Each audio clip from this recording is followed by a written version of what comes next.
Hello guys, welcome back to my channel. आज मैं deadly illusion 2020 की मिस्ट्री थ्रिलर मूवी एक्सप्लेन करने वाली हूँ। एक वाइफ ने अपने बच्चों का ख्याल रखने के लिए नैनी को हायर किया, पर ये नैनी हस्बैंड और वाइफ के बीच में दरार बन जाती है। तो वीडियो स्टार्ट करने से पहले आपने मेरे चैनल को सब्सक्राइब नहीं किया है तो प्लीज जल्दी से कर लीजिए, क्योंकि मैं इसी तरह के ढेर सारे वीडियोस लाती रहूंगी। तो वीडियो स्टार्ट करते हैं। वीडियो स्टार्ट होती है और हम हमारे मेन कैरेक्टर मैरी को देख सकते हैं। मैरी एक बहुत ही फेमस राइटर थी और बहुत साल हो चुके हैं उसने कुछ भी लिखा नहीं था। वो अपने फैमिली को टाइम देना चाहती थी। इसमें उसका हस्बैंड, एक बेटा और एक बेटी है। उसे लगता है कि जब वो लिखती है तब वो एक अलग पर्सन बन जाती है, जो वो फिर से नहीं बनना चाहती। तो इसी वजह से वो राइटिंग से डर रही थी। पर एक दिन पॉपुलेशन हाउस से कुछ लोग उससे मिलने आते हैं। कुछ अलग बहाना बनाकर उन लोगों ने ये मीटिंग फिक्स की थी और मीटिंग में उससे कहते हैं तुम्हें हमारे लिए एक और बुक लिखनी होगी। उन्होंने ये बुक लिखने के लिए उसको ये ऑफर दी, पर मैरी उस ऑफर को देखती भी नहीं।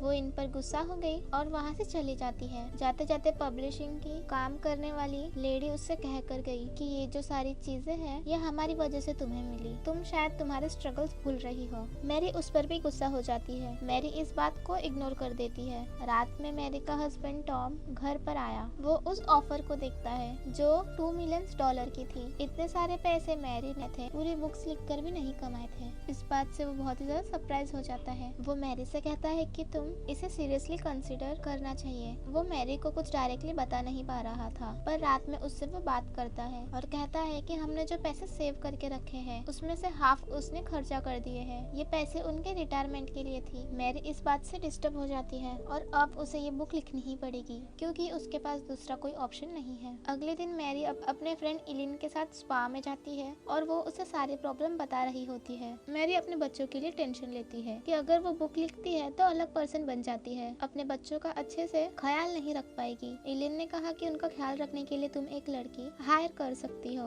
मैरी को ये बात सही नहीं लगती, पर फिर भी वो इसे ट्राई करती है। अलग अलग लड़कियों का उसने इंटरव्यू लिया। फिर लास्ट में ग्रेस आई। मैरी कॉफी बनाने के लिए गई थी, तभी ग्रेस कुछ रीड कर रही थी। मैरी को ये बात बहुत अच्छी लगती है। उसे लगता है कि अगर उसके बच्चे ग्रेस को बुक पढ़ता हुए देखे तो वो भी बुक पढ़ सकते हैं। इन्होंने फिर बुक्स को लेकर डिस्कशन किया और मैरी को ग्रेस बहुत अच्छी लगी थी। थोड़ी देर में यहाँ पर बच्चे भी आ गए। ग्रेस उनके साथ बहुत ही अच्छे से बात करती है। ग्रेस ने घर में मैरी की बुक देखी। ये देखकर वो बहुत ही एक्साइटेड हो जाती है कि वो एक्चुअली एक राइटर के घर में है। ग्रेस का सारा बिहेवियर देखकर मैरी उसे हायर कर लेती है। एक दिन बच्चे स्विमिंग पूल में खेलने की जिद कर रहे थे, पर ग्रेस ने अपने कपड़े लाए नहीं थे। मैरी ने फिर अपने यंग एज का स्विम सूट उसे दे दिया। मैरी की फ्रेंड इलिन भी यहाँ आई हुई थी। उसे कहती है कि तुम जरा इससे सावधान रहना, तुम्हारा हस्बैंड और इसके बीच में कुछ भी हो सकता है। मैरी ग्रेस को बहुत ही सीधी सादी समझती है। वो कभी भी इमेजिन नहीं करती कि ऐसा कुछ भी हो सकता है। रात में ग्रेस बच्चे को संभाल रही थी, तभी टॉम और मैरी इंटीमेट हो जाते हैं। बच्चों को संभालते संभालते इन दोनों को इतना टाइम मिलता नहीं था। ये दोनों ग्रेस पर खुश थे।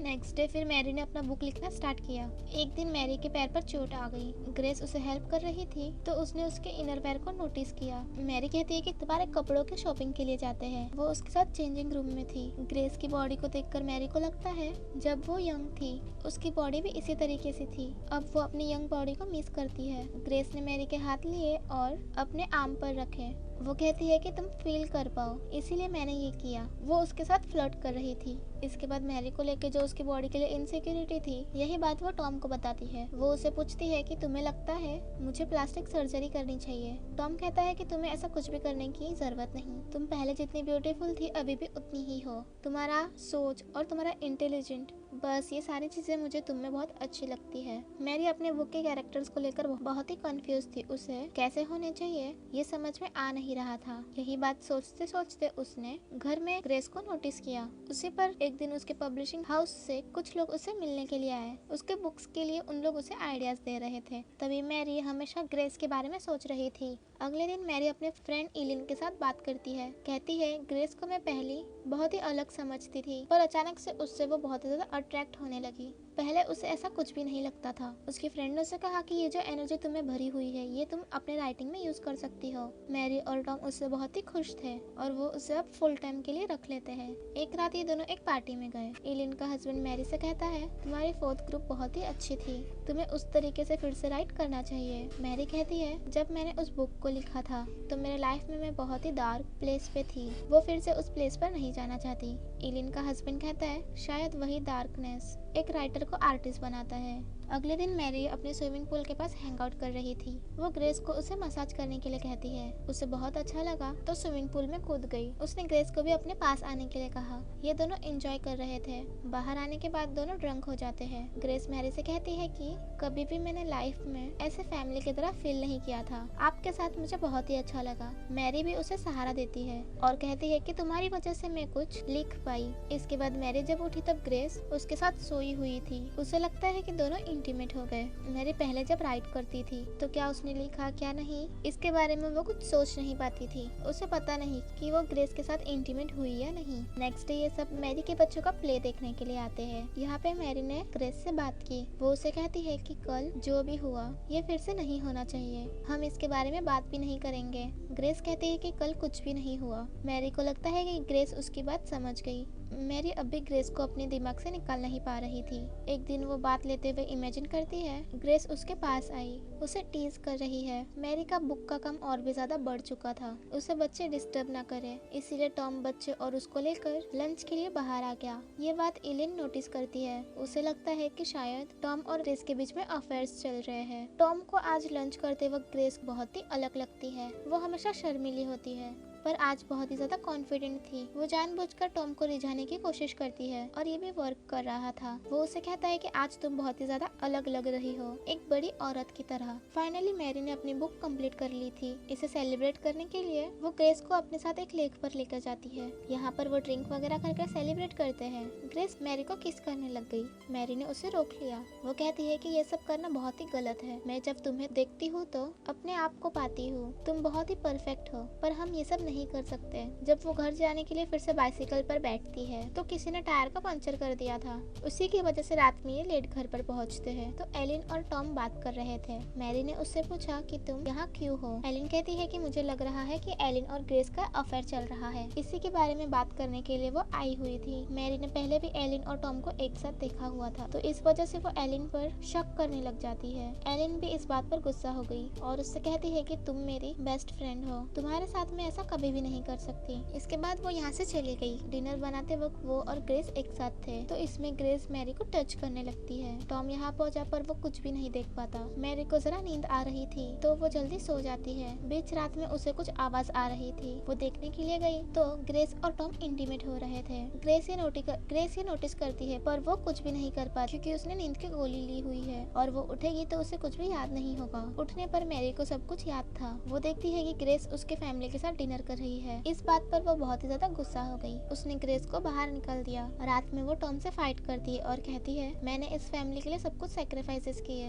मेरे करियर को भी मैंने छोड़ दिया और इसके बदले में मुझे क्या मिला, तुम मुझ पर चीट कर रहे हो। टॉम कहता है कि ऐसा कुछ भी नहीं हुआ था, ये सिर्फ तुम्हारा एक सपना था। अगले दिन मैरी को जिस एजेंसी ने अपॉइंट किया था वहाँ पर कॉल लगाया। वहाँ से उसे पता चलता है कि उनके एजेंसी में कोई भी ग्रेस नाम की लड़की है ही नहीं। मैरी बहुत ही ज्यादा शॉक हो जाती है। अब ग्रेस के बारे में वो और भी इंफॉर्मेशन निकालने के लिए निकल पड़ी थी। ग्रेस जो बुक पढ़ रही थी वो बुक की इंक्वायरी वो लाइब्रेरी में जाके निकालती है। इस बुक को किसी और ने पढ़ने के लिए नहीं लिया था पर मैरी को ग्रेस का रियल नेम पता चल गया था। अब वो कंफर्म हो चुकी थी कि ग्रेस में कुछ न कुछ तो गड़बड़ है। इसी के बारे में बात करने के लिए वो एलिन के घर जाती है पर डायरेक्टली एलिन का मर्डर हुआ हम देख सकते हैं। मैरी ने पुलिस को कॉल किया पर पुलिस सोचती है कि मैरी ने ही इसका मर्डर किया है क्योंकि जिस चाकू से एलिन का मर्डर किया गया था उस चाकू पर मैरी की फिंगरप्रिंट्स थी। सीसीटीवी कैमरे में मैरी की तरह ड्रेसअप की हुई एक लड़की वहाँ पर गई हुई थी। मैरी कहती है कि इस कैमरे में कोई भी हो सकता है। उसे बचाने के लिए टॉम वहाँ पर आया। टॉम वहाँ पर लॉयर के साथ पहुँच गया। मैरी को अब लग रहा था कि सारी चीजें ग्रेस ने ही की है क्योंकि कल रात ही एलिन ने उस पर शक किया था। मैरी के पास ग्रेस का रियल एड्रेस था तो डायरेक्टली वो उसके घर पर पहुँच जाती है। घर पर वो ग्रेस की मॉम से मिलती है। उसने उससे कहा कि वो जब छोटी थी तब उसके पेरेंट्स ने उसे बहुत बहुत मारा पीटा था। उसके लिए उसके पेरेंट्स जेल में भी गए थे। मैरी यहाँ पर नोटिस करती है कि लेडी अलग अलग आवाज में बातें कर रही थी।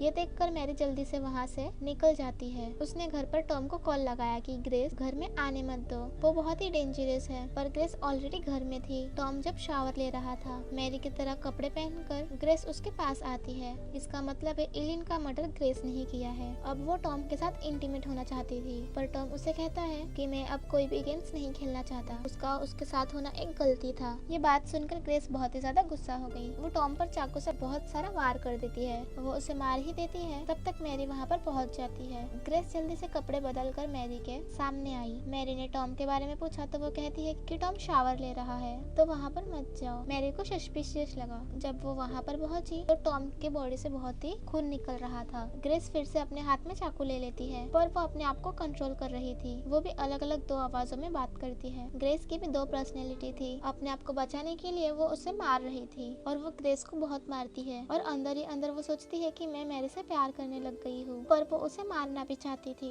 और वो मैरी को मारने ही वाली थी, पर मैरी ने उसके सर पर हमला करके उसको बेहोश कर दिया। इसके बाद अब मूवी में डायरेक्टली 1 साल बीत चुका है। मैरी ने अपनी बुक कंप्लीट कर ली। वो अपने फैमिली के साथ बहुत ही खुशहाल जिंदगी जी रही है। मूवी के एंड में वो ग्रेस से मिलने गई। मैरी ने उसे हॉस्पिटल में एडमिट कर दिया है। वो उसे ठीक होने में हेल्प कर रही है। ग्रेस की जो एक्चुअल पर्सनैलिटी थी ये बहुत अच्छी थी, पर इसी को बचाने के लिए मैरी उसकी हेल्प कर रही है। ये दोनों अब बहुत ही अच्छे फ्रेंड्स हैं। इसी के साथ मूवी यहीं पर एंड हो जाती है। ग्रेस बचपन में बहुत मार खाती थी अपने पेरेंट्स से, तो इसीलिए जब वो मैरी के फैमिली से मिली तो खुद को वो अपने घर जैसा समझती थी, पर उस पर उसकी अलग पर्सनैलिटी उस पर हावी होने लगी। उसी पर्सनैलिटी की वश में आकर उसने ये सारी चीजें की थी। तो इसी के साथ ये वीडियो यहीं पर एंड हो जाता है। और अगर आपको ये वीडियो अच्छा लगा तो प्लीज लाइक शेयर कमेंट जरूर कर दीजिएगा। मिलते हैं नेक्स्ट की वीडियो में। Take care.